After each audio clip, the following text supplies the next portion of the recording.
do something bad to us, we are going to do things to you that have never been done before. This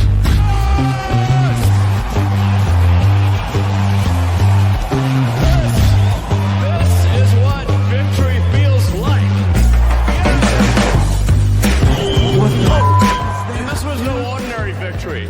This was a fork in the road of human civilization.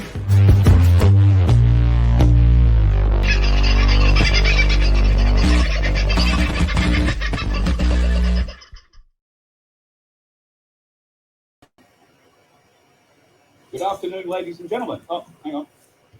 I'll turn the microphone on. It'll work a lot better. Good afternoon, ladies and gentlemen. My name's Carl Liebold from the Voice of Freedom. Thank you for coming today to what is an historic day. We are in the old Parliament House of Australia. We are in the Senate courtyard. It is great to see so many of you who've come along this morning to share in the information that you're going to learn and potentially participate in a little later on. I'd like to thank everybody who's travelled.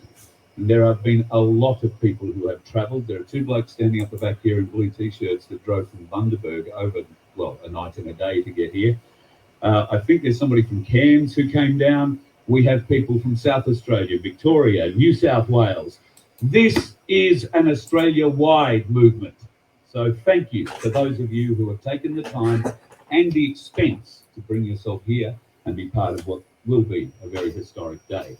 It is also a global event. We are live streaming through all the VOF channels, and we are live streaming on ibroadcast.au to an international audience, and I can tell you there are some very interested viewers internationally on what's happening today.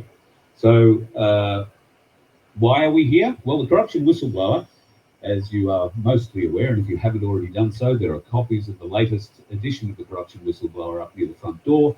They're $5. Please grab one of those. The corruption whistleblower essentially is providing 4 briefs of supplementary evidence to what you will hear today. The first 3 editions of that are already out and available. The 4th will be coming in the not too distant future.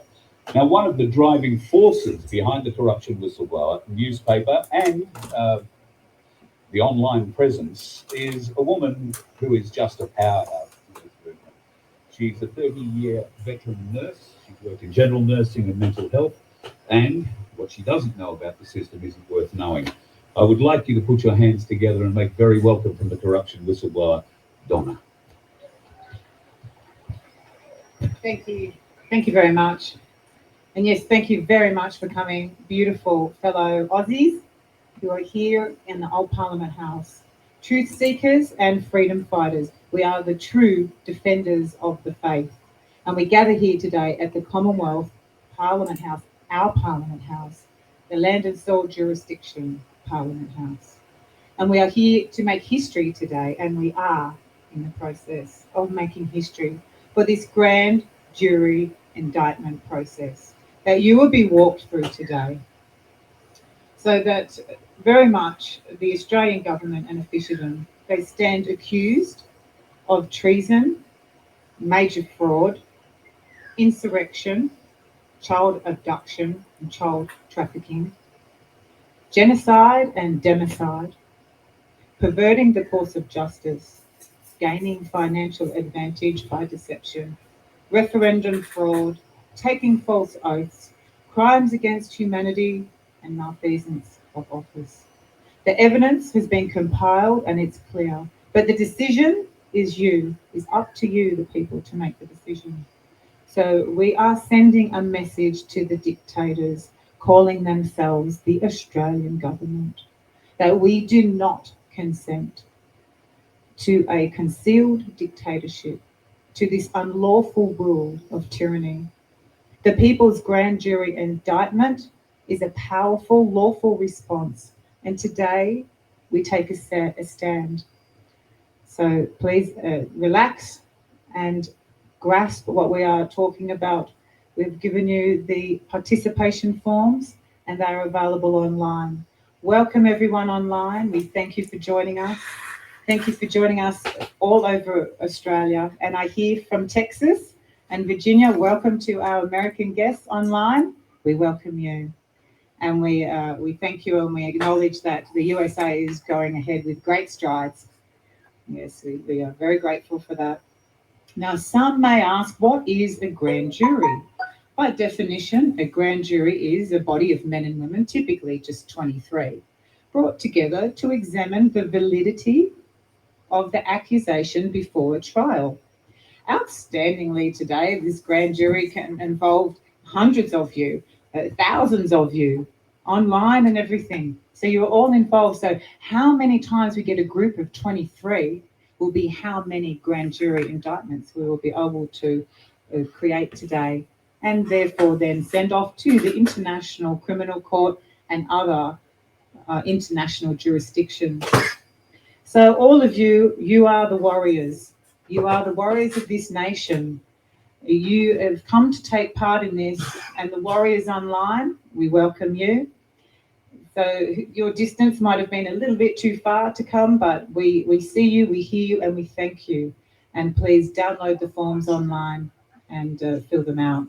So we are here for this historic grand jury indictment event, and we are all here to participate, to fight for truth and justice for our nation. So the idea is, imagine 23,000 grand jurors equals 100 grand juries. So that's 100 official indictments on the Australian government and their officialdom. So we want to stop the belligerent occupation. We stand united today against the unlawful occupation of our public institutions as well. And we say again, no consent and no contract. The Australian government is not the people's government. The Commonwealth of Australia and the Australian government, the Australian government is a foreign government of political subdivision, meaning it's a private business, and that's going to get unpacked today. It's a foreign-controlled entity that is parasitically running our nation. They have seized control over our land, our people, and our resources.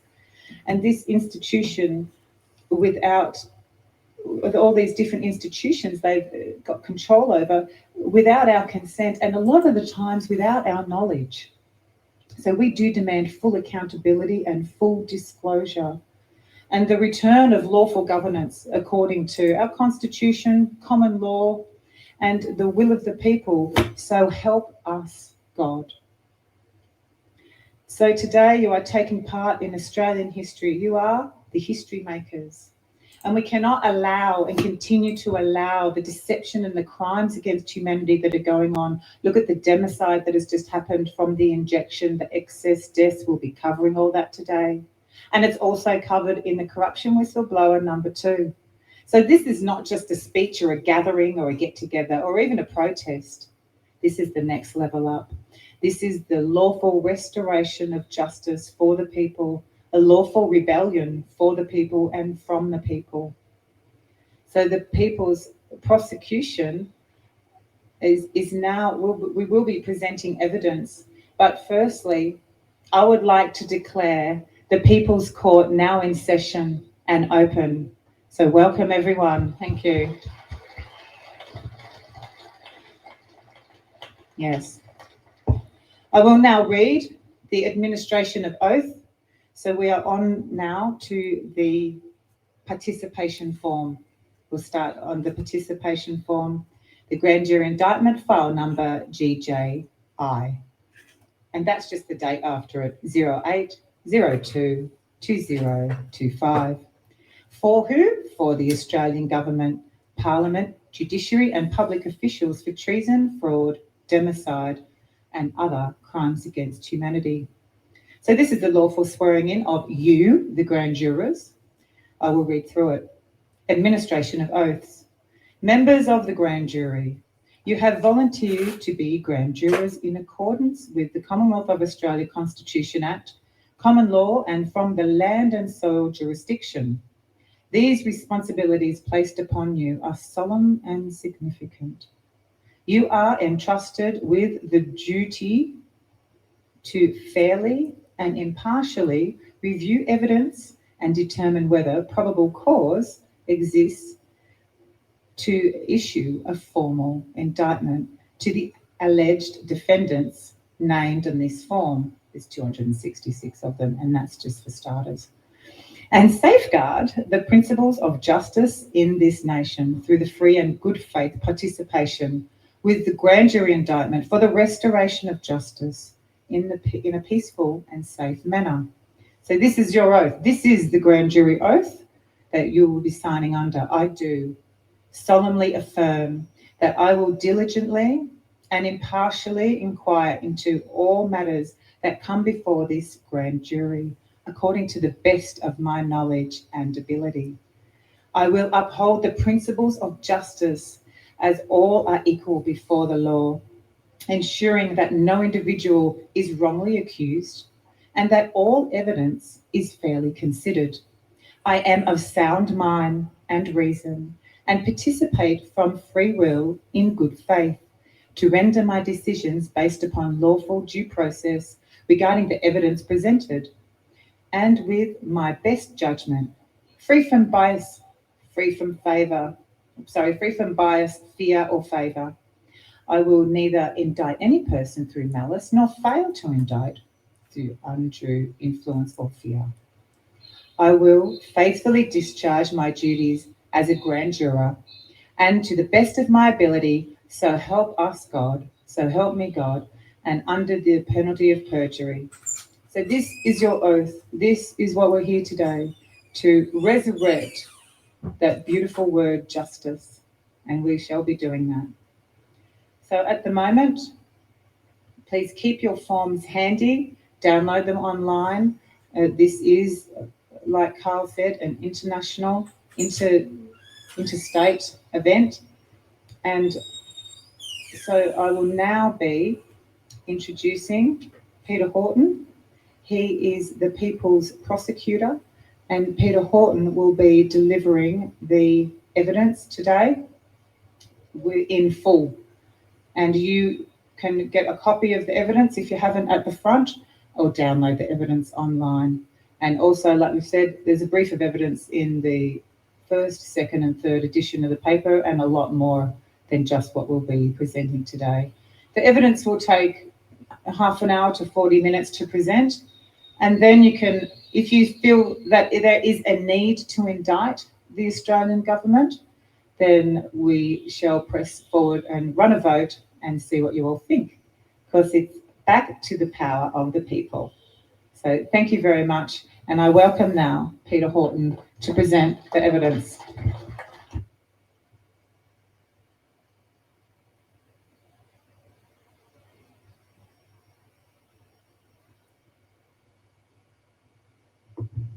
Thank you. Thank you, everybody, for coming.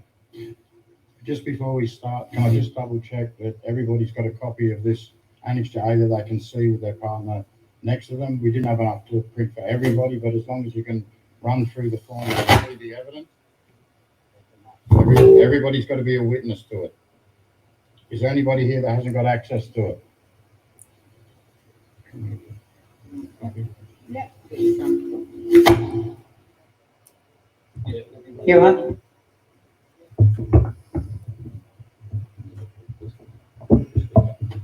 Yep. All right. Okay. Everybody's got viewing or able to view a copy of the Annex A, the brief of evidence. One down here, please.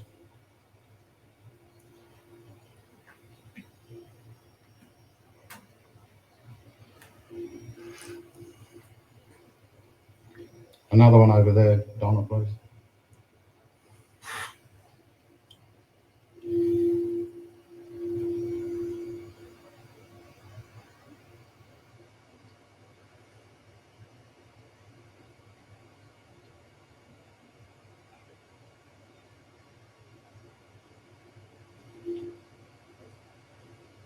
Okay, we'll start running through the evidence now. So if we go to page 1, that's obviously the front cover that is demonstrating what this brief of evidence is. We'll go to the second page, which is the exhibit page, so you can later refer back to these pages when you're deliberating your decision. And we can go to the third page, which is a summary which you can all read yourselves. It's an introduction, a basis for jurisdiction, the false oaths and violation of public trust, sedition and treason against the people, democide crimes against humanity, and conclusion and call to action.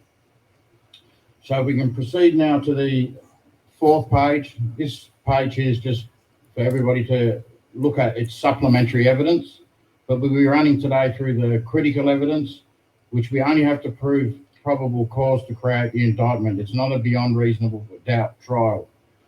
So that's for everybody to either get a copy of that paper and look at the evidence in detail, ready for the trial if we all choose to indict today. So we'll travel now to page 5, and this is the primary law of this country, which is section 128 of the Constitution. And you can see where it's ringed in red there, and the words to that say, "This Constitution shall not be altered except in the following manner. The proposed law for the alteration thereof must be passed by an absolute majority of each House of the Parliament, and not less than 2 nor more than 6 months after the passage through both houses. The proposed law shall be submitted in each state to the electors qualified to vote for the election of members of the House of Representatives." That's the key law for the Constitution. We all must vote for the laws. We'll travel now to the page number 6. This was the beginning of the treason that we can, as far back as we can go, where they changed and altered the Great Seal of the Commonwealth of Australia, and all of a sudden, out of the blue, without the electors' consent, created the Great Seal of Australia with the Queen of Australia as far back as 1960. So a Freedom of Information request was sent in 2024 to the Attorney General requesting the instrument that overrides, suspends or terminates the Great Seal of the Commonwealth of Australia and the indissoluble Federal Commonwealth under the Crown of the United Kingdom as qualified in the Constitution was lodged to the Attorney General, Freedom of Information, who responded with they refuse access to pursuant Section 24A of the Freedom of Information Act because they don't have the documents. So how is this country gone to make any enforceable laws or legislations since 1960? How did the Great Seal get removed? That's the big question, because we're going to proceed shortly to the referendum page, and you're going to see that all these acts and bits and pieces that I'm going to present to you, there's no referendum for them. So if we can proceed now to the seal. Underneath that, the kangaroo and emu seal with the Roman reef, that I believe was potentially made in somebody's backyard, because it's not the armorial seal of the Commonwealth of Australia, which is not for sealing acts. So if we can proceed to the next page, on page 7, we'll see the Great Seal of Australia.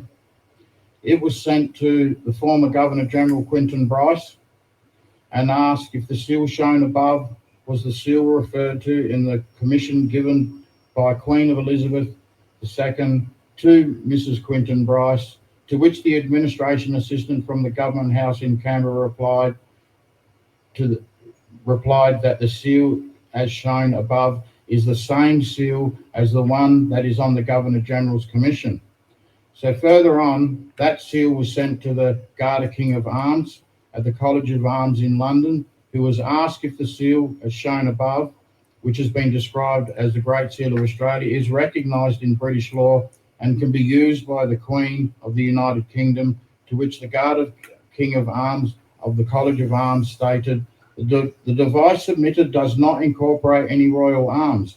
These are the armorial bearings of the Commonwealth of Australia, and Her Majesty is described as Queen of Australia on the seal and not Queen of the United Kingdom. I do not have any relevant record in my office. So there you go. The Great Seal of Australia is not recognised in the United Kingdom or by the electors. So we'll proceed to the next page, page 8, where we have the infamous Roll, Styles and Titles Act of 1973.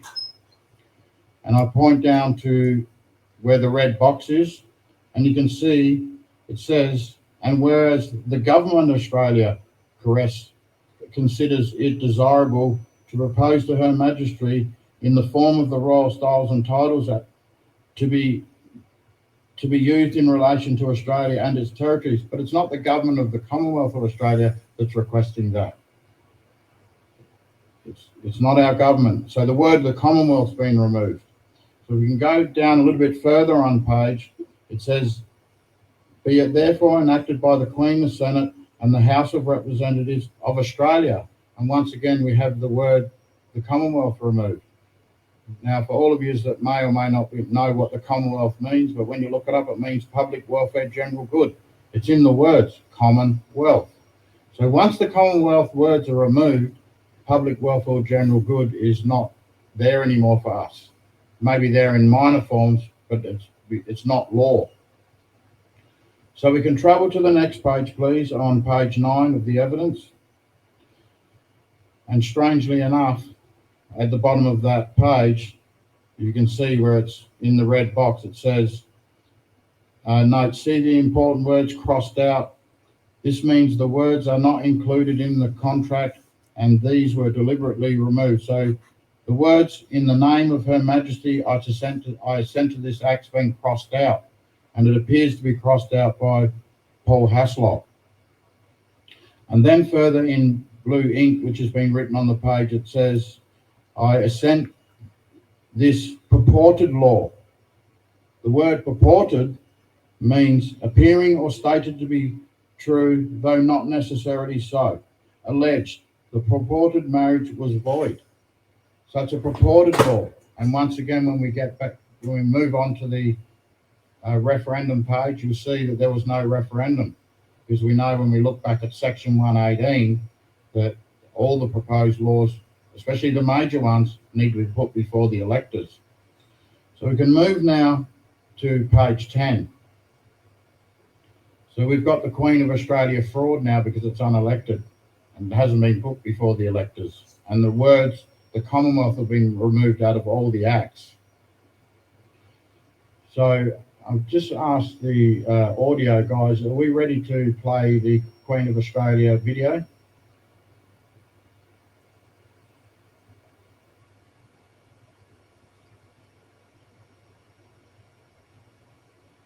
Okay, we can watch that a little after, or so I can upload it later. It's not necessarily a critical part of the evidence, but it's all you can watch that. Okay, we're ready to go. Okay, so has everybody got the link to watch the podcast on their phones?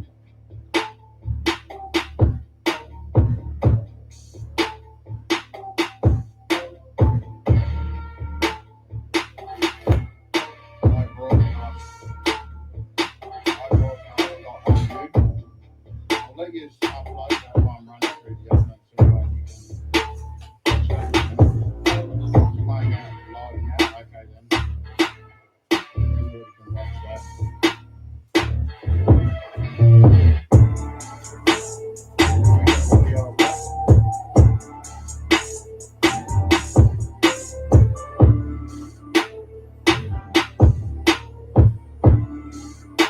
Okay, we'll proceed with the Mr. Albanese, I invite you to take and subscribe to the affirmation of office of the Prime Minister of Australia.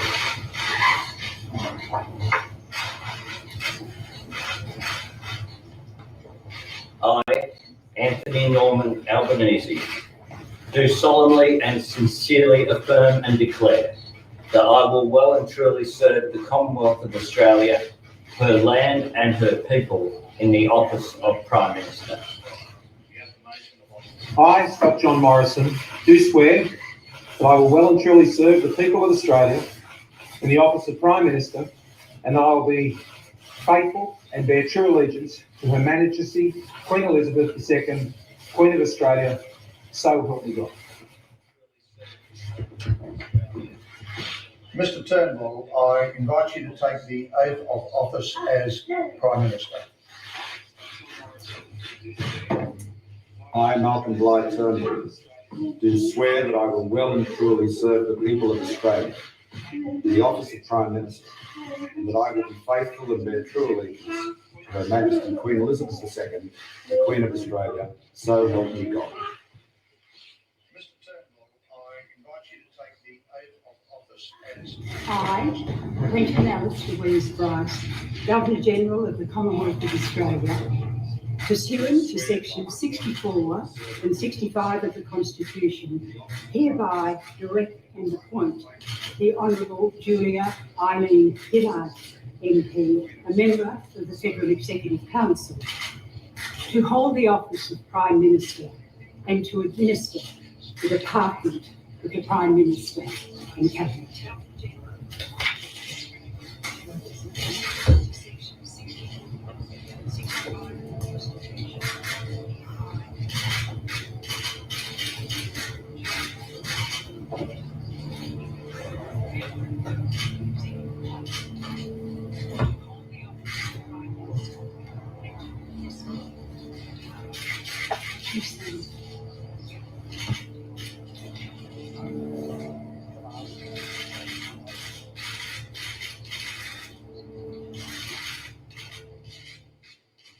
I, Kevin Michael Rudd, do swear that I will well and truly serve the Commonwealth of Australia, her land and her people, in the office of Prime Minister, so help me God. Would you sign the document there?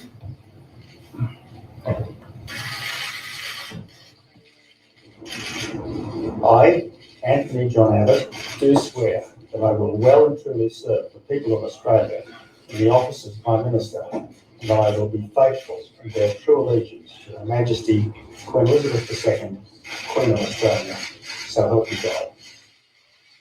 I, John Winston Howard, do swear that I will well and truly serve the people of Australia in the office of Prime Minister, and that I will be faithful and bear true allegiance to Her Majesty Queen Elizabeth II, so help me God.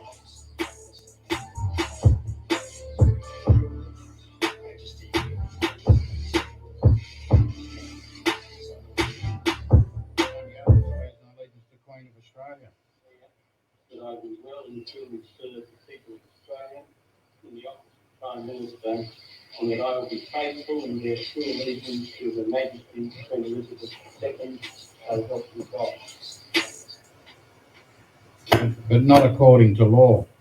So they've perverted all the oaths and changed them all around so that they're not swearing the proper oath as per the Constitution, because they're swearing an oath to the Australian government, which is not our government.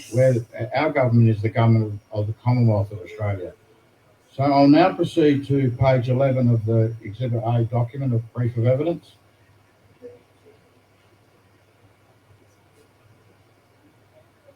Sure. Yeah. Okay, so if we can go to page 11 of the brief of evidence, please.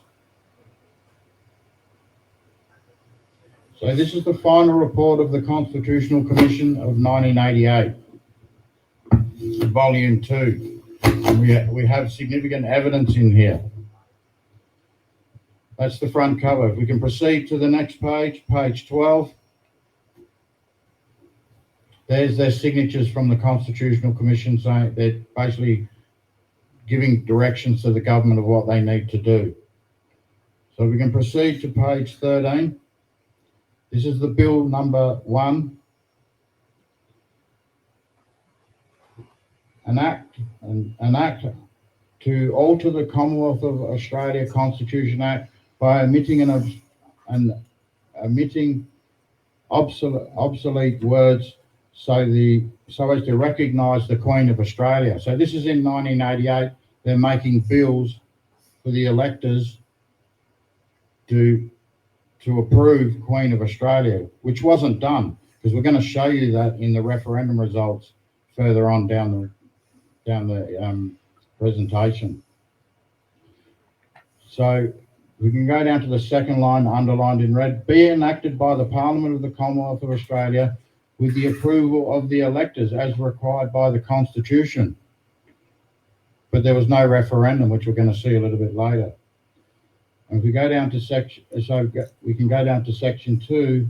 The government of Australia, the Commonwealth of Australia Constitution Act is altered by omitting the words, "Be it therefore enacted by the Queen's Most Excellent Majesty by and with the advice and consent of the Lords Spiritual and Temporal and Commons in this present Parliament assembled by the authority as the same as follows." So they're just pulling parts out of our oath, or their oath that they're supposed to be saying, but they've made this bill to put forward to the electors, but they don't hold the referendums. And then further down we can see in section 3 and 4 and 5, they're removing other parts of the Constitution, but they're not asking us. So they're basically just doing what they want. So we can move to page 14, please. This is Bill number 2. An act to alter the Constitution so as to require the senators and members of the House of Representatives to take oaths or affirmations of allegiance to the Queen of Australia. Again, but they're doing it, but they haven't got the approval of the electors, which is treason. Be enacted by the Parliament of the Commonwealth of Australia with the approval of the electors as required by the Constitution as follows. Short title, this act may be cited by the Constitution or alteration, oaths and affirmations of allegiance 1988. The Constitution is altered by omitting from the schedule therein the words of the United Kingdom of Great Britain and Ireland and submitting of Australia. They need our consent to do these things, but they're doing it anyway, because once again, the government of the Commonwealth of Australia, the people's government, isn't the Australian government. So we can proceed now to page 15 of the evidence. We've got a picture of the Australia Act. And if we can go of the front of the Act, if we can go to page 16, we can see there where the lines point down to section 5, Commonwealth Constitution Act and Statute of Westminster not affected. Well, if it's not affected, then section 128 applies. And there was no referendum for the Australia Act in 1986. And we can proceed further down to section 13 and 14, amend the Constitution of Queensland and amend the Constitution of Western Australia. But that requires a state referendum, which they did not do. So we had to put the entire act in there because it's a brief of evidence. So if I can get you now to proceed to page number 24, please.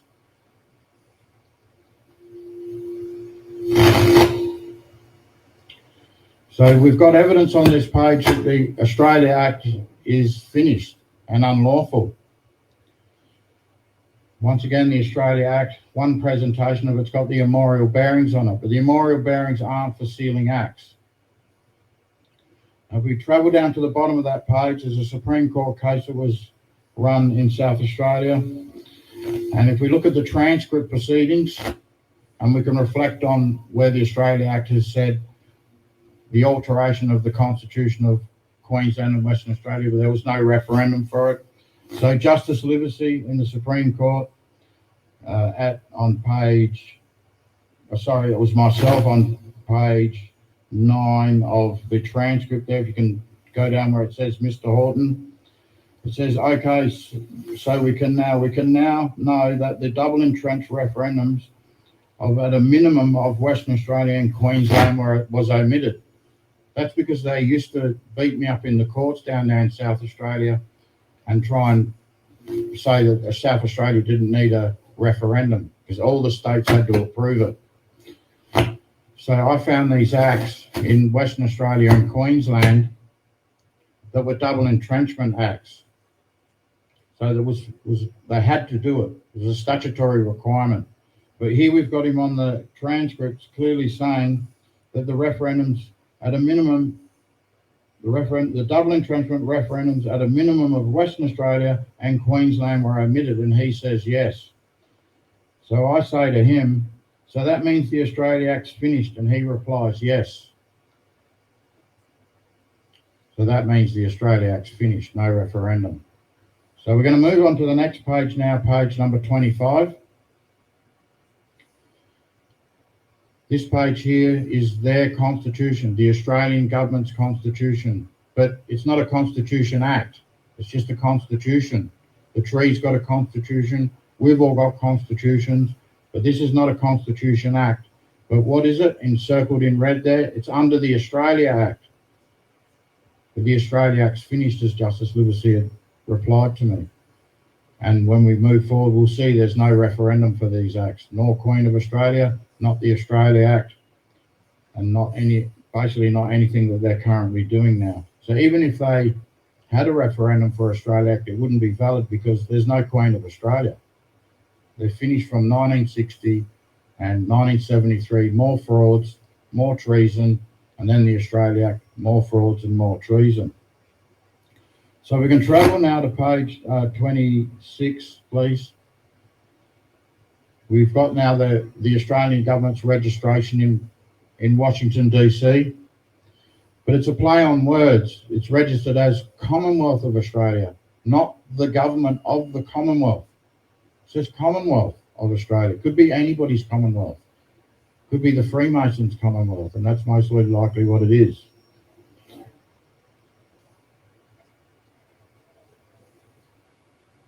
So we can now travel to the critical piece of evidence, which is the referendum's dates and results. So everybody can look at that page and see the dates and the outcomes. But there was no referendum for the Queen of Australia or the Royal Styles and Titles Act, 1973. There was no referendum for the Australia Acts. And furthermore, there was no referendum held in 1988 when the Constitutional Commission proposed those laws to the government to fix the Constitution up, but they were obviously too scared to have it because too many people would wake up and think, hang on, these laws were supposed to be passed in 1973. How was my trial legitimate? How were the judges sworn in? How were the parliamentary members sworn in? It's one big fraud. So that's for you guys to examine. The pages there as evidence. Before you deliberate, I want you all to look at that. Make sure you know what you're signing when you sign the participation form. So we can now move to the next page, page number 28. These are the extracts from the Crimes Act, 1914 to 1960, because if you remember, we showed that they'd changed the seal from the Great Seal of the Commonwealth of Australia to the Great Seal of Australia in 1960, so that the 1914 current Crimes Act with the kangaroo and emu on it has a fraudulent seal on it and has slowly but surely eliminated the penalty for treason. And so you can see down and make your own assumptions what the punishment for that is. But this is part of the evidence for you to deliberate on and make your decision at the end of the presentation of the evidence. So we can now proceed to the next page, page number 29. Now, we're discussing the Criminal Code Act. So we've proven now in this document that that kangaroo and emu on that Criminal Code Act 1995 is a fraud. But what's even worse that's in there, if we look at section 268121 and section 268122, they are an abomination of lawful rights for the people and has been another contributor to the current genocide, democide we find ourselves in, i.e. the COVID vax, the Indigenous, and so on.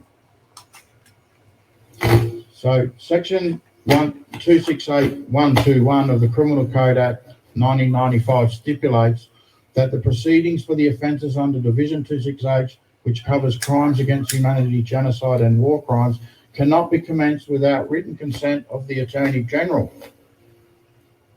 So the Attorney General's some kind of dictator. Essentially meaning the Attorney General must give permission before prosecution can begin for these serious international crimes. All the other countries that are party to the Rome Statute can all file them in there, but for some reason or other in this country, we need the permission of somebody who's called, deciding that they're God of this country, and I can assure you they're not. Mark Dreyfus is committing treason.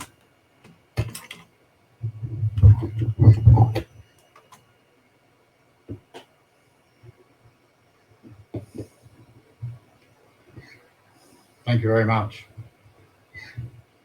So section 2, what's even worse, and can't get much worse than that, is that at section 268122 prevents the questioning, appeal or review of the Attorney General's decision.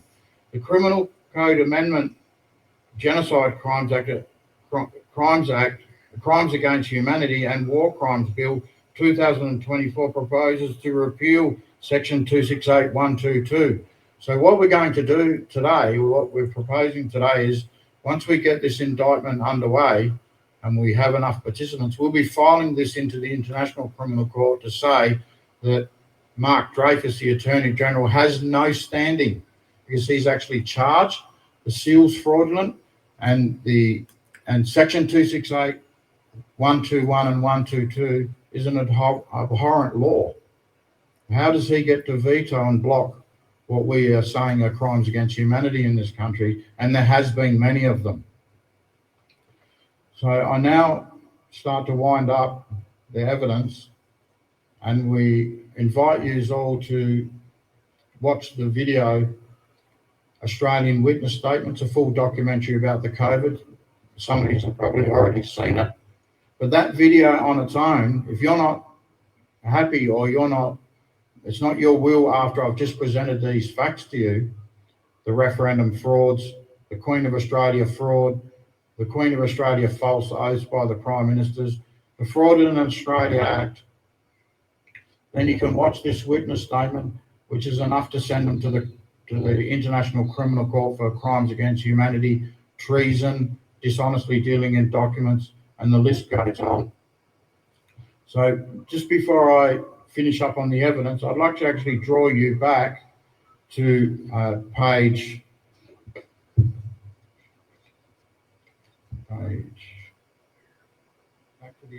back to the Australia Act on page 16. So, sorry, on page 17. If you look up the top of this act, and I wanted to point this out to all the people who have been beaten up by the police for saying they're sovereign citizens, because this act, even though it has no constitutional conformity and it has no elector consent, what it does actually say up the top here, and this is how foolish the police are, and you've got to wonder where are they getting their training from. But in the Australia Act, which has no referendum for it, it says on page 17, an act to bring into constitutional arrangements affecting the Commonwealth and the states into conformity with the status of the Commonwealth of Australia as a sovereign, independent and federal nation. So what they're basically saying in this act is we're all sovereign citizens. But yet the police beat us up for saying it, and have named people calling themselves sovereign citizens terrorists. So the whole thing's a mess, and it's up to you people today to decide whether you think that in this brief of evidence there's enough presented to create probable cause to create an indictment. Now, what the process is after we create the indictment and we collect up all these forms, and we're going to have a vote in a minute, a show of hands, but you will still need to sign all the forms and leave them in the collection with the collection people up the front there.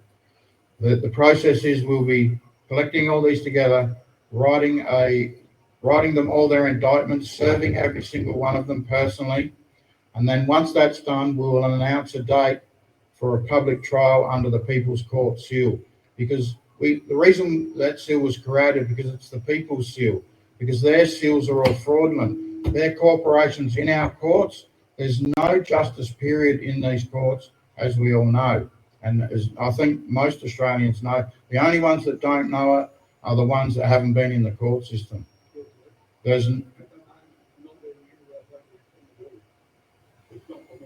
Okay, fair enough. Yeah.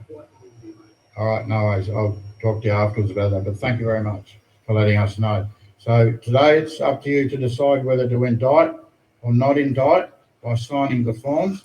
So once they've all been served, we'll call a date and we'll notify them that they have to turn up. And we'd really like to see a mass gathering down here really big. We want everybody to be electors down here so that we know we can't vote for the Australian government, because when we do, they're committing treason. Yeah, over to this one. Thank you very much. Thank you. Yes, thank you. So stay here with me. Thank you, Peter. Amazing evidence. Yeah, thank you very much. So we do the Corruption Whistleblower newspaper, and we have put a lot of effort and brief of evidence in there. But right now we're going to actually run a vote. We're going to run the grand jury indictment vote. So what I would like to call your attention, your remembrance to the evidence, and I'd like you to raise your hand if you agree that the Australian government and the officialdom need to be indicted for the crimes that are outlined on the participation form. A 75% raise of hands will have a pass, and can we get some footage of that? Yeah, beautiful, we got footage of that.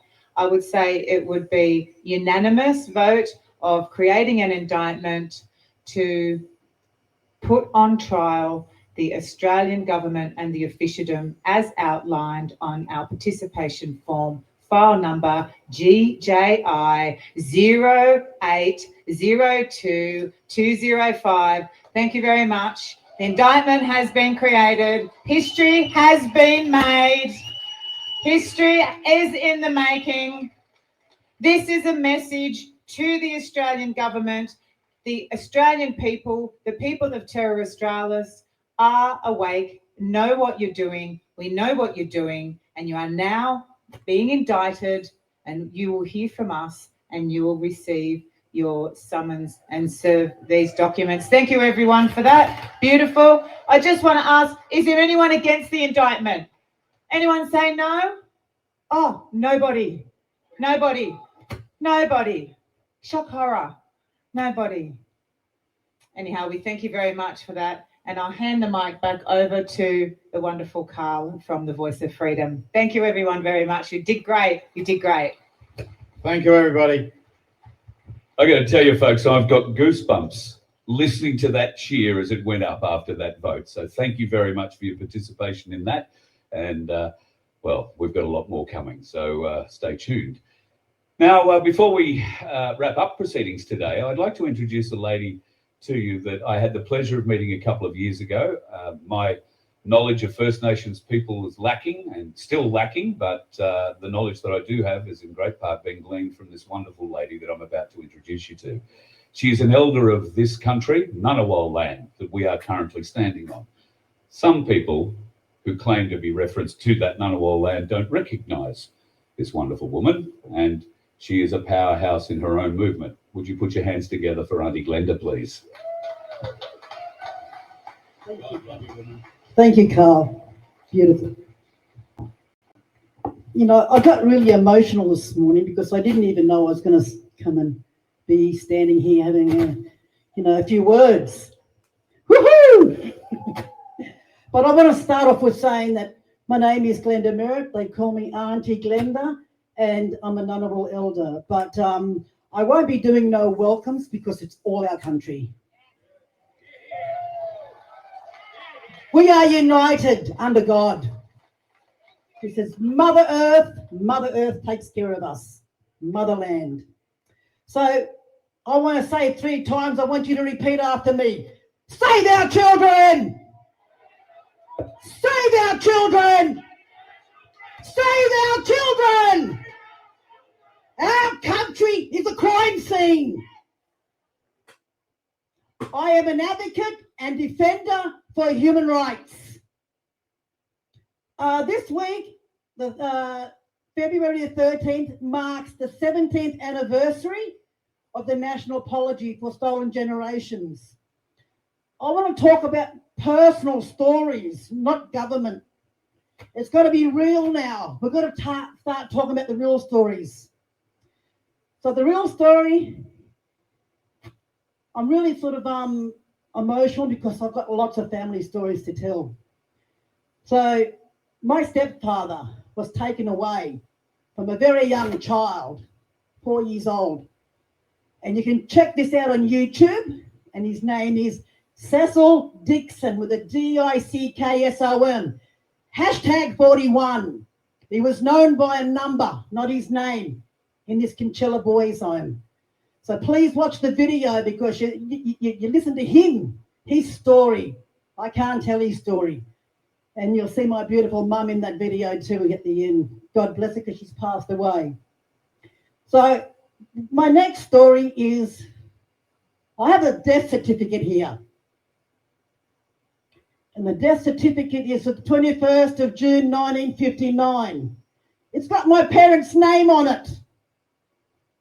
But it doesn't have my sister's name on it.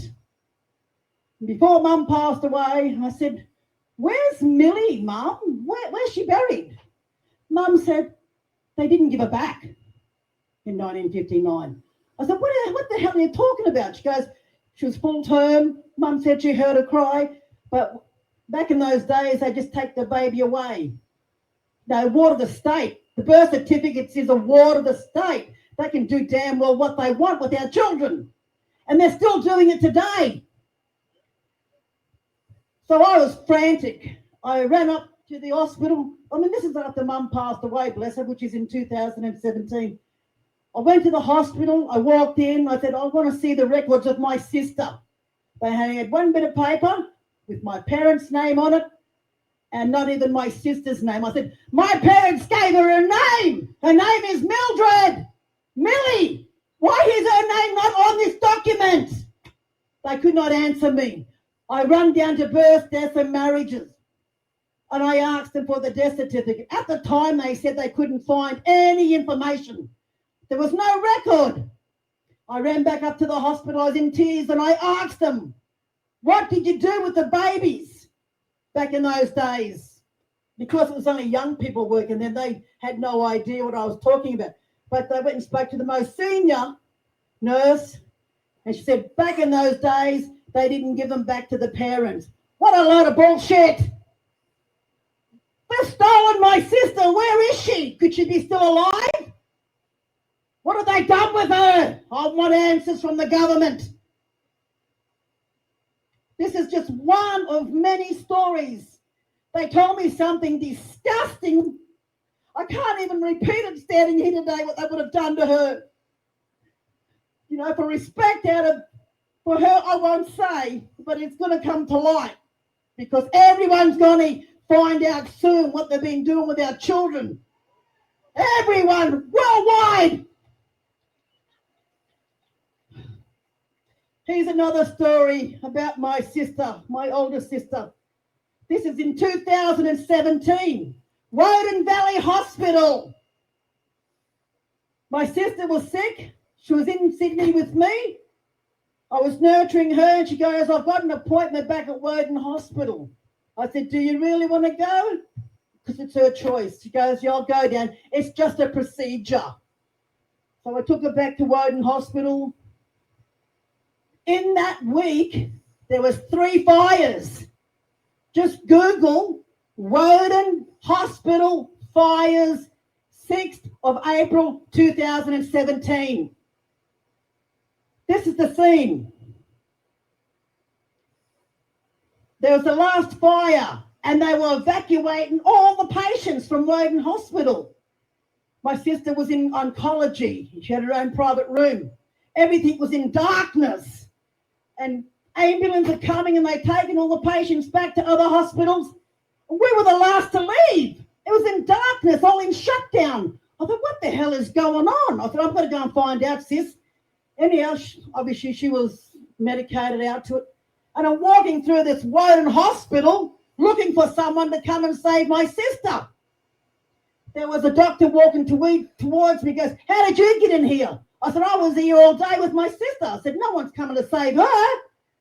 He lets me out the front. And as I go out the front of Woden Hospital, there's fire brigades and ambulance everywhere. It was like a war zone. I run around the hospital because they said they were going to take my sister up to emergency to get it, transported to another hospital. I run around the hospital and I sneak back in. When I got to where she was in emergency, I waited and he comes out, "I don't think she's going to make it." I said, "What do you mean? She was only not long talking to me. What? a few hours before. So I want answers. Why in the hospital? What'd you do to my sister? Did you take her life? 3 fires. Was that a ritual? I want answers. I'm still angry. Here's another story about my other sister. This is what you people have got to do. Everyone Australia-wide, worldwide. You've got to start telling the stories. What really happened to my family in that hospital. My youngest sister, only just before Christmas, was in the Prince of Wales Hospital in Sydney. She went in because she had breathing problems. She was in the hospital.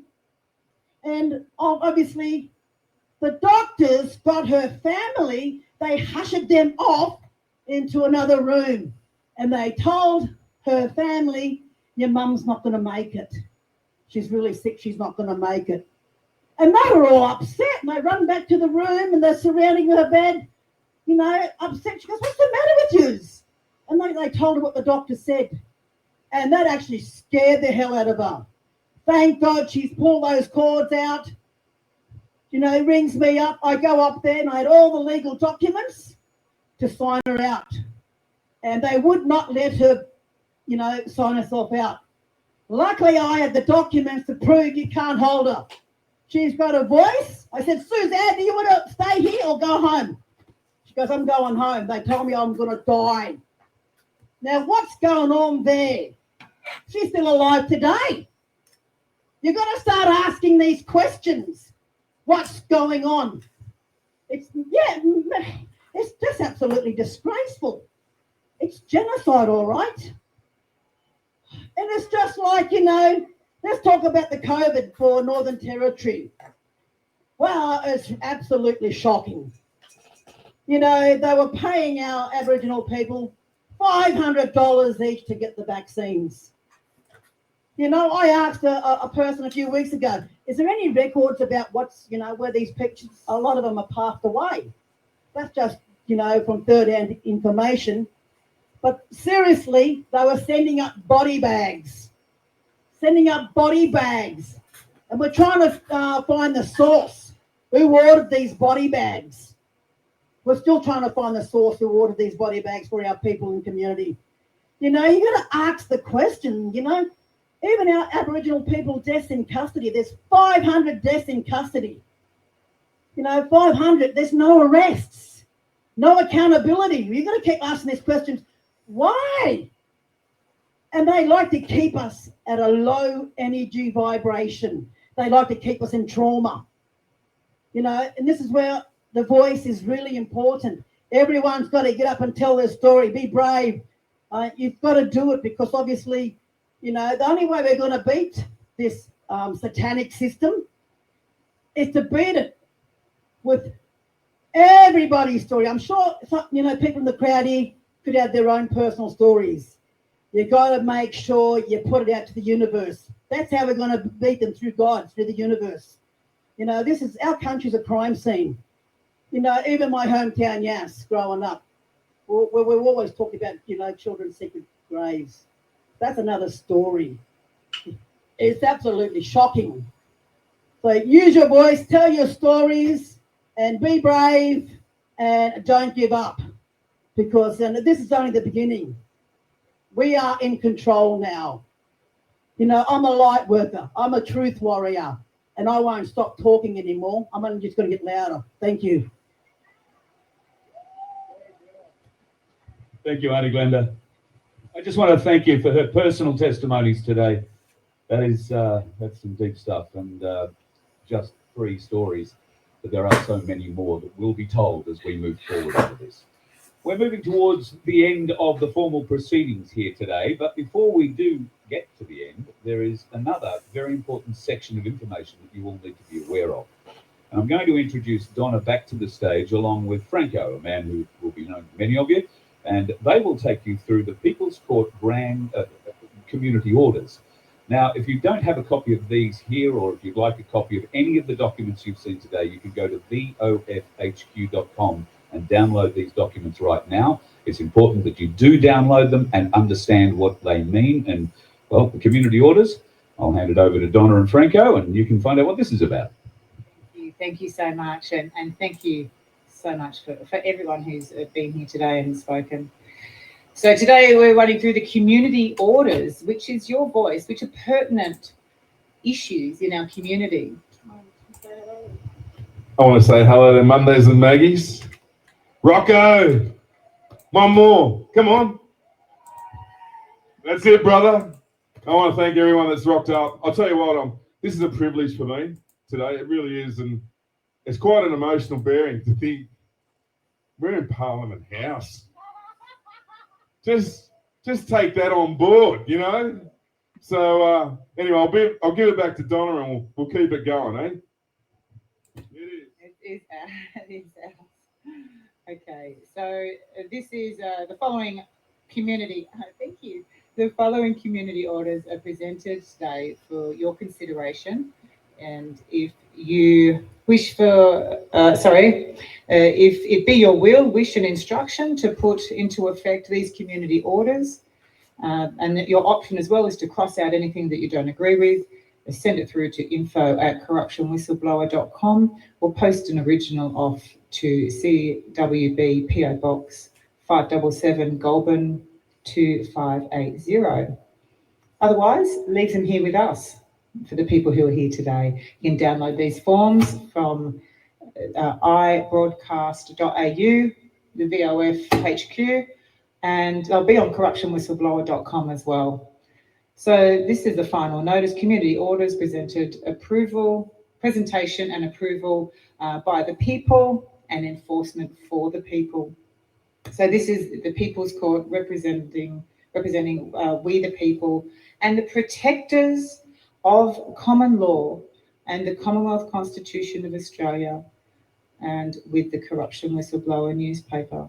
Now, these are to be enforced upon all individuals and entities implicated herein under the authority of law and constitutional principles, common law and international law. The first one I'll be reading out is crimes against humanity, geoengineering and chemical poisoning. Number 1, any man or woman who knowingly takes part in or assists in the application of geoengineering and substances commonly known as chemtrails shall be indicted and prosecuted under crimes against humanity and genocide for causing harm to the people and the environment of this great nation. Under the People's Court and international law, the offenders will be personally liable, as there is no such thing as corporate immunity. All are equal before the law, and following orders will not release you from what you've criminally did. Loyalty to the people is a fiduciary duty, and upholding the Constitution is paramount. Please recognise the serious threat posed by knowingly taking part or assisting in the deliberate chemtrailing and geoengineering of this land. Scientific and public evidence confirms that these programs are releasing toxic aerosols into the atmosphere, harming the people's health, agricultural and environment en masse. And just for example is that Frankenstein's movie. Would you like to read the next section of that? Yeah. Yes. In any man or woman who knowingly takes part in assist to the application of harmful chemicals into the water, such as fluoride. You know, when Mrs. Marsh said it really gets in, she really meant it, didn't she? And other forever chemicals and poisons shall be indicted and prosecuted under the crimes against humanity for causing harm to the people and the environment in the great nation. Under international law and rule of law, you'll be personally liable, as there is no such thing as corporate immunity. All are equal before the law, and following orders will not release you from form what your criminality did.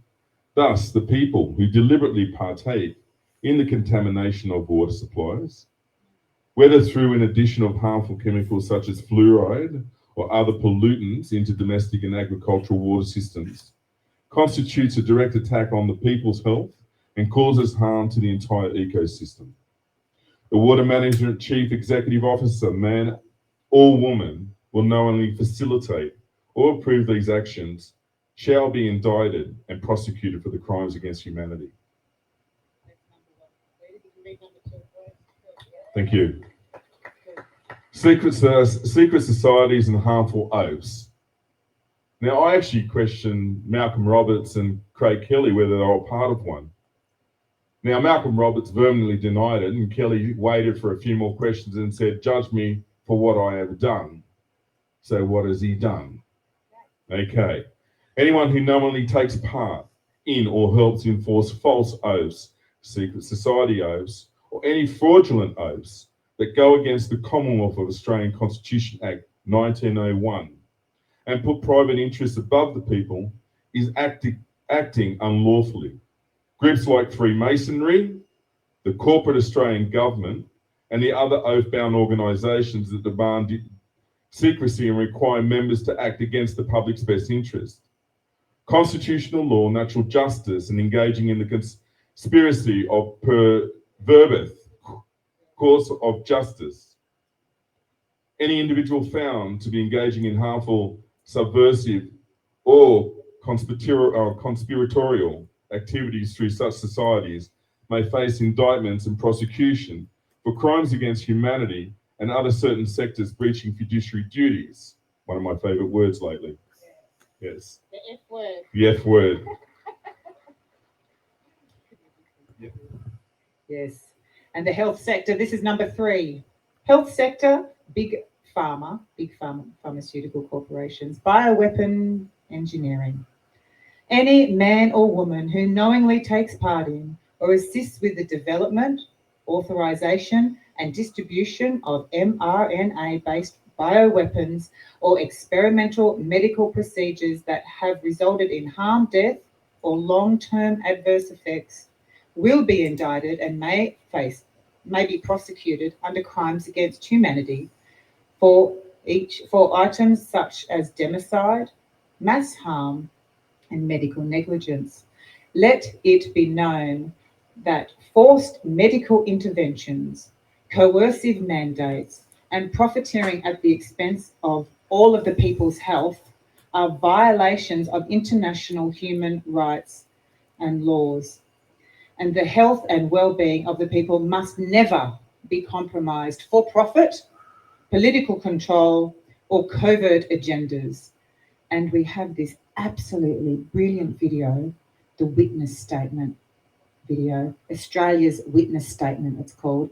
Brilliantly put together video. It goes for 2 hours, 15 minutes. It is a brief of evidence. We would very much appreciate you to watch that. Yeah, we've got some people here who've seen it. Hands up who's seen it. Yeah, it's really powerful. And thank you to the makers of that. Absolutely fantastic work. It's included in the indictment brief of evidence. Thank you for that. Environmental crimes, nuclear waste and disposal. Well, I can think of a few, but they're not in this building, are they? Any man or woman who knowingly takes part in or assists in the disposal of nuclear waste, excluding medical nuclear waste, onto our lands, water, and communities, causing a catastrophic risk to the environment and human health, and those who engage in such irresponsible practices shall be indicted and may be prosecuted for environmental crimes and crimes against humanity. The people have the right for clean air, clean water, and an environment free of deliberate contamination and destruction. No private interest or government entity has the authority to compromise our natural resources and profit of control. Comment on that one, because the reason why that one's gone in is because they've jammed through the approval of nuclear waste dumps in both South Australia and Western Australia, right near the people who are living down there. So absolutely disgusting, and we do not approve, the people do not approve of nuclear waste being dumped near our homes and near our towns or anywhere in Australia at all. Number 5, media manipulation and the suppression of truth. Any man or woman who knowingly takes part in or assists in the mainstream media, engaging in deliberate suppression, manipulation, and distortion of truth, and withholding and or restricting critical information from the people are co-conspirators in crimes against humanity. Any Australian news organisation, such as the Australian Broadcasting Corporation, ABC, and other media corporations who knowingly censor vital information and propagate falsehoods to deceive the people, shall be held accountable for aiding and abetting systematic harm and crimes against humanity. The duty of the press is to inform, not to deceive. And as of today, those who fail in this duty will be subject to investigation, indictment, and possible prosecution. Let it be known, let it be heard, let it be said, and let it be done. Number 6. They are indeed, Don. Now, obviously you heard the stories of child protection and unlawful removal of children. Thank you very much. Auntie Glenda's story rang very true to this, and for many of us who have actually dived into all this. But anyway, let's go. Child protection and unlawful removal of children. Any man or woman who knowingly takes part in and assists in unlawful removal of children from families without proper suitable or verifiable cause of action and lawful cause or due process. All Child Protection Department agencies have engaged in these acts that constitute kidnapping, hostage taking, and violation of human rights, which equals slavery. Any man or woman or social worker, judge or government official involved in unjustified removal of children without lawful due process shall be indicted and prosecuted for crimes against humanity. Child trafficking and unlawful imprisonment. The most sacred duty of any society is to protect its children. Period. That's it.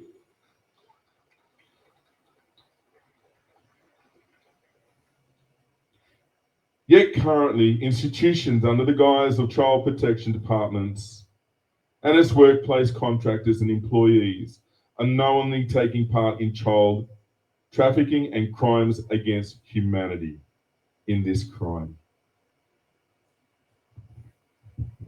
Yes, so you'll see before we proceed, part 1 and 2, where they come and try to snatch my daughter, and that's a very good indication of how to prevent that. And then there's more to the story after that. But it's epidemic level. They're lifting 61,000 children a year. That's 240 a day in Australia in the work week. It is beyond shame. It is disgusting. It's for profit, 40,000 a pop when they lift the child out of mostly safe homes. Pastor Paul was over 150 cases, and he said not 1 ounce of neglect did he find in any of those cases. And then he gets dragged through court as well. It's funny, wards of the state, just think of that for a moment, where your identity is completely stripped bare and you're given a number, like the number of 43 or 115. Now, obviously I've been doing a fair bit of investigation into, obviously, the Royal Commission and what have you. And we know all about the misdemeanors that went along and the passing of children.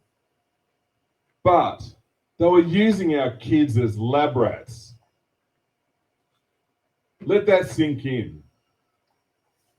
And all will be revealed. Anyway. And every child that was in their custody got injected, whether you like it or not, with every single injection, every single COVID injection. And I just want to add, those poor parents that had to try and go and see their children in COVID times were forced to be injected, or they did not get to see their children after their children had been kidnapped by this child trafficking mess that they call fraudulently child protection. It's far from child protection. Children have huge increase of percentage of risk of harm when they are with the people who do not love them. They are a bunch of strangers around them, and they are taken from people who do love them a lot of the times for ridiculous things like unknown risk. It's never substantiated. Huge amounts of unsubstantiated children getting taken by their own admission, all in edition 1. The centre 10 pages of edition 1 has this all broken down, and it's by their own admission. It's not us making up the numbers. They're putting it up on their web pages. Anyhow, child protection is such a big topic. We would love teams to come together and audit these child protection mobs and get some, we need teams. We do. We need teams to come together and go back and audit child protection and who the heck have they put in prison, because, there's some criminals in there, but there's some no criminals in there. There's bigger criminals walking around out here who we just indicted. So, yep. And then the NGOs. Yep. Yep. They took 5, yeah. So sorry. Yeah, took 5 of his children. Yeah, the Independent Children Lies he's talking about. They don't have clearance checks to deal with children. Wow. Yes, it's atrocious. The entire child protection system needs to be looked at from the People's Commission. Not a royal commission where they find out all the gaps and plug all the holes up so they never find it again. It has to be from the People's Commission. We really are the ones that need to go back in and look at these disgusting broken systems. And they've been broken for some time. We are all the stolen generation now. It's just crossed over to everyone. And it has made us very much more empathetic to First Nation who were caught up in this. So our heart and love goes out to the poor parents who are suffering under that regime. It's disgusting. Surveillance, data harvesting, this is number 7. Surveillance, data harvesting and espionage. Any man or woman who knowingly takes part in or assists in the mass surveillance, unauthorised data harvesting, and targeting and trafficking of individuals without certified and verifiable cause of action are taking part in espionage and privacy violations. Within the Commonwealth of Australia, any warrant granted for unlawful surveillance shall be considered an act of espionage, and those responsible will be indicted and may be prosecuted according to the rights and privacy accordingly, because rights and privacy are not negotiable. We know they're tracking us without their phones and doing all their tricks. Well, it's going to be coming out sooner or later, and they will be indicted because the light of the truth of God is coming to shine on these governments and fraudulent NGOs and child traffickers and Serco and a lot of yous. You cannot hide from the light, and the fear that they're feeling now is in relation to the amount of guilt they've got. Malfeasance of office and financial crimes. Everybody, this is little Charlie, and she's going to be the future of our Constitution, right? So,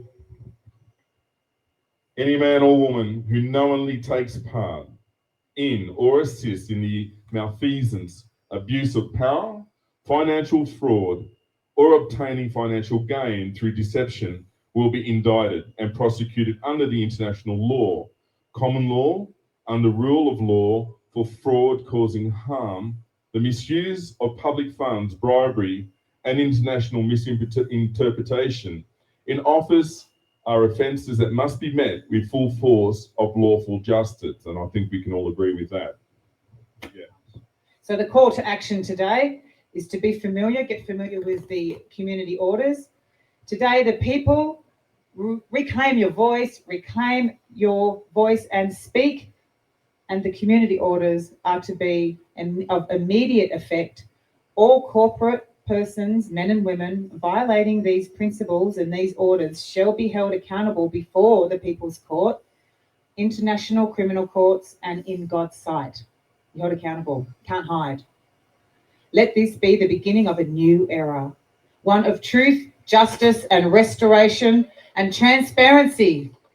We will no longer be deceived. The Australian government and other corporations shall no longer be apathetic or ignorant to the people's rights. We have told them now. We've told them, and they can no longer be ignorant to our rights of our brothers and sisters. Bless you all. So we will not stop until justice is restored and full accountability is achieved. Let justice be done for God's sake and for the sake of us all. Now it's up to you, the people, to use your pen and, if it be your will, autograph and thumbprint the community orders.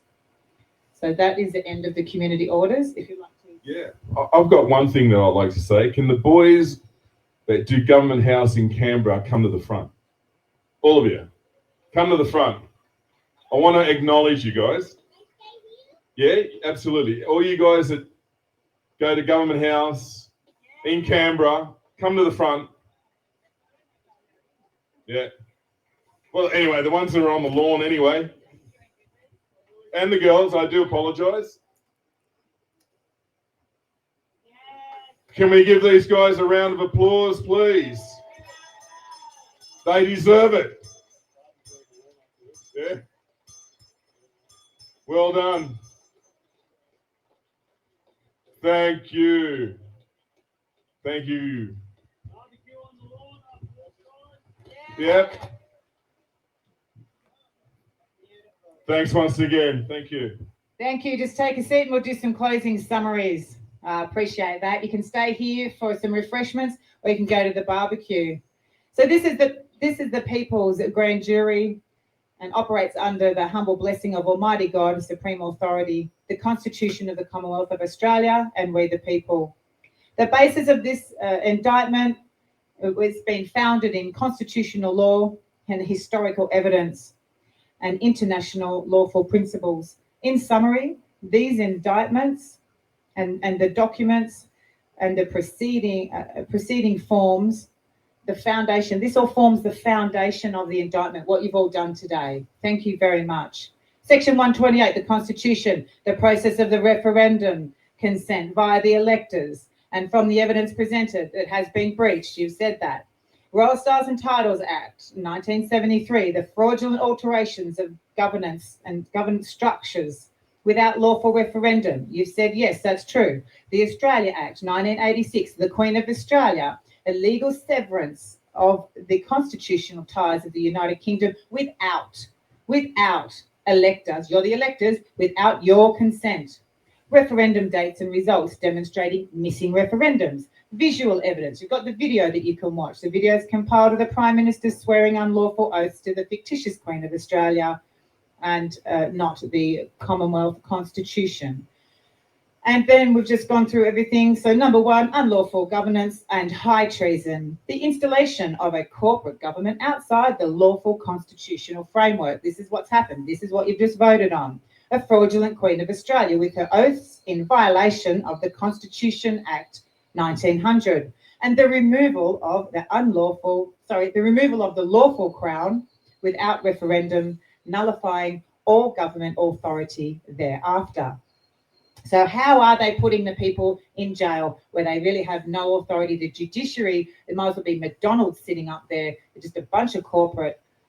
Anyhow, I'm not going to go. I shall continue. Number two, crimes against humanity, the breach of international law, participating in geoengineering, leading to ecological devastation and public health crisis, fluoridation of the water supplies. It means it's mass poisoning, mass medication without public consent. Complicity of government agencies in medical experiments via mRNA bioweapon deployment, and the enforced mandates leading to excess deaths, mass democide. They're going to trial.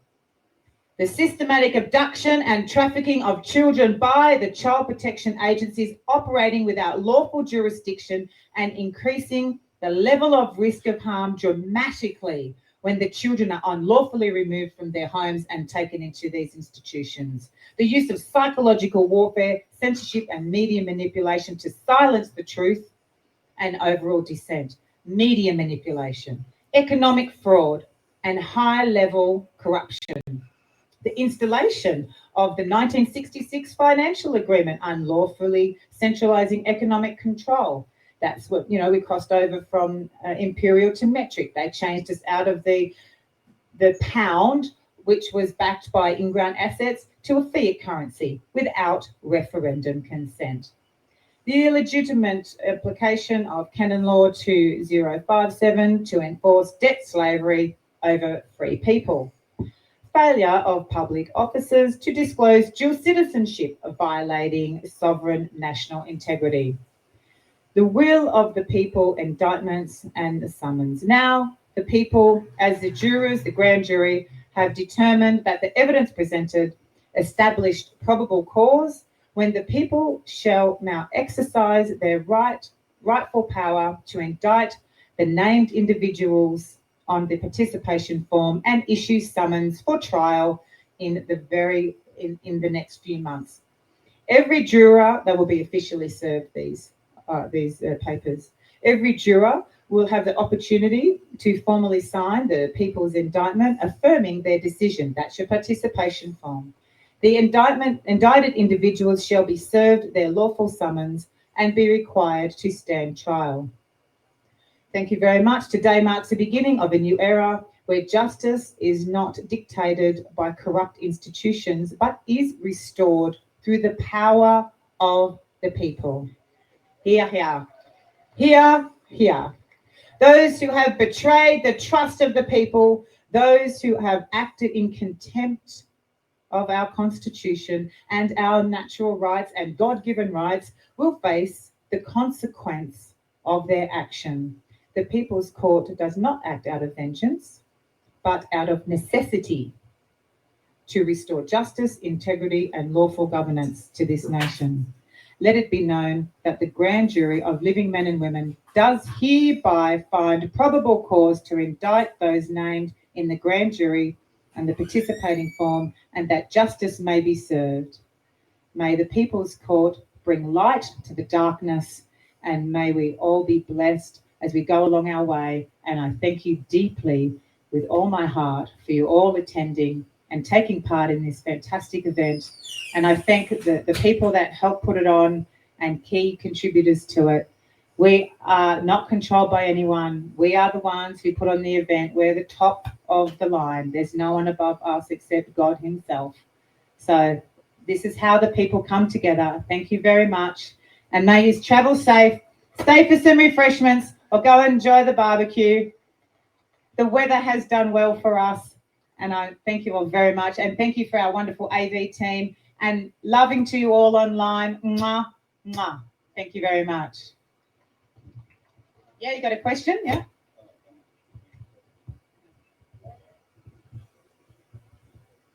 Oh, yeah, they'll have the barbecue after the refreshments here. Thank you, everyone. I won't do doing questions at the moment. If you're here, put the location is here. Just put your suburb and area for the location. You don't have to write your home address or anything. Any other questions about the form, feel free to email me on info@corruptionwhistleblower.com.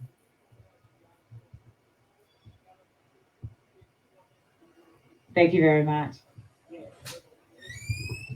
Thank you, ladies and gentlemen. That wraps up the formal proceedings for the day. We will have an afternoon tea. It'll be laid out in the next half an hour, 45 minutes or so. There is a barbecue out the back, which will happen after that with the Canberra stand guys, the Canberra crew. And when I say out the back, I mean over that side of the Parliament House on the parliamentary lawns. No, we don't have a permit. Just saying. Folks, I want to thank you for your participation.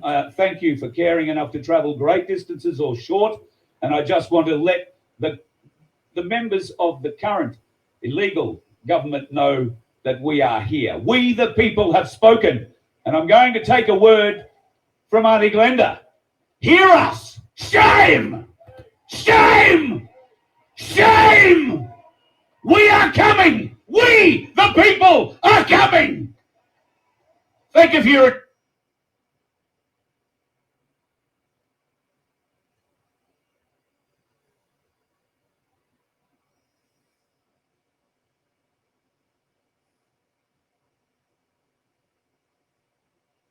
You let one ant stand up to us, then they all might stand up. Those puny little ants outnumber us 100 to 1. And if they ever figure that out, there goes our way of life. It's not about food. It's about keeping those ants in line. That's why we're going back. Does anybody else want to stay?